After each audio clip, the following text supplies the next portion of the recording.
Now, other US data. A few other things that kind of make me nervous. Again, this is more nervous for the first half of next year. Now, I don't expect all the goodies to come to stimulate the economy on the fiscal side at the end of next year, but I do expect some.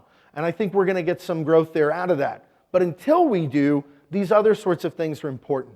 If we look at industrial production, for example, it's been negative year over year for 14 months. Right? This is 97 years of historical data. In those 97 years, since 1919, industrial production has only been negative for more than 4 consecutive months during or after a recession. So more than 4 months, you're in a recession historically. Right? We're at 14 months right now.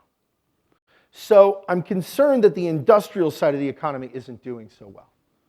On the retail side, even though we see consumption seems to be strong, retail sales growth has slowed. If we exclude autos, the worst year of retail sales growth in history was 2009.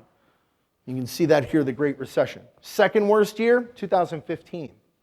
Even if we put autos back in, the worst year was 2009, the second worst year was 2008, and the third year was 2015. And that's with auto sales that have been extremely strong and bolstered by subprime. That makes me a little nervous too, because rising subprime auto loans, which are these red bars that rise to the right, those have really helped to fuel some of that sales growth. We see that for the last 2 years, the dollar value of subprime auto loans has exceeded the dollar value of subprime mortgages. So this is a bit of a challenge if we were to see a slowing in growth, because you see autos are exposed.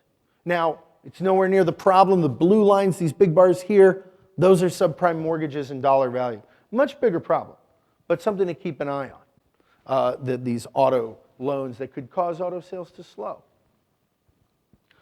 Something else I'd point out about this is that if we look in, say, energy counties where we've seen low oil prices slow growth, the red line here, which is energy counties, and the blue is U.S. average, reflect U.S. auto loan delinquencies. So in energy counties where you saw growth slow, auto loan delinquencies have gone up quickly. And in the U.S. average, not so much. But anywhere where there's a slowdown, there's a bit more of upside risk, and that's a problem. So these are some areas where I think there are some challenges in the short term that we need to get through in order to see economic growth continue to improve.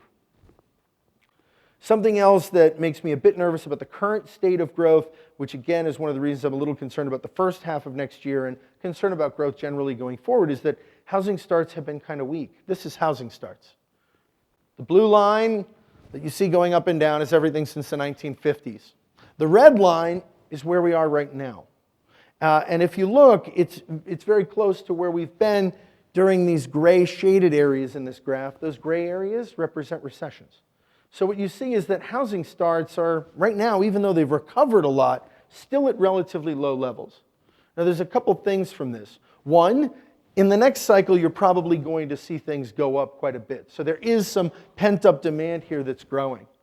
But the second thing is, it's been held down because we pulled so many housing starts forward into that last business cycle.